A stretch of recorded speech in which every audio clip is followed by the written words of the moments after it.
In today's video, I'm going to teach you how to add bullet points in Webflow. First, get into your Webflow workspace. Open your list of sites, head to your dashboard, and then open the project you want to edit by selecting Open in Webflow. That launches the designer, which is where we'll do everything you need. Give the page a second to load, then navigate to the page and section where your list should live. Click directly on the text area or section you want to turn into a list. If you're working inside a rich text element, highlight the lines that should become a list, and use the inline formatting controls to switch to a bulleted list. If you don't see those controls or you're not using a rich text element, open the Add panel, search for List, and drag the list element onto the canvas right where you need it.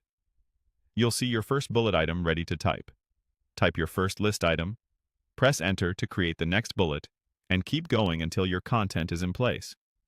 For a subpoint, press Tab to indent and create a nested bullet. Use Shift+Tab to move it back out to the main level. When you want a new line within the same bullet without creating a new one, use Shift+Enter. These little shortcuts make list editing much faster. Now let's style it so it matches your design.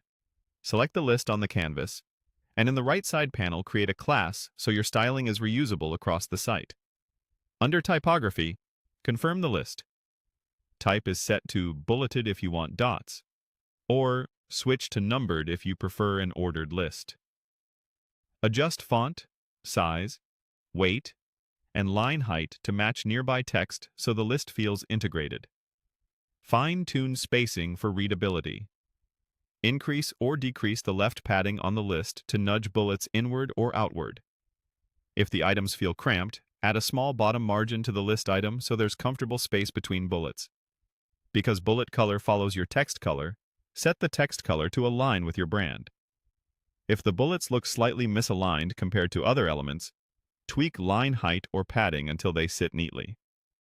Preview your work and check a few breakpoints. On tablet and mobile, lists can feel tight, so gently increase line height or spacing if needed. If you made a class, those adjustments will stay consistent wherever you reuse the list. That's it. You've opened your project, placed a list exactly where you need it, entered your items, and styled the bullets so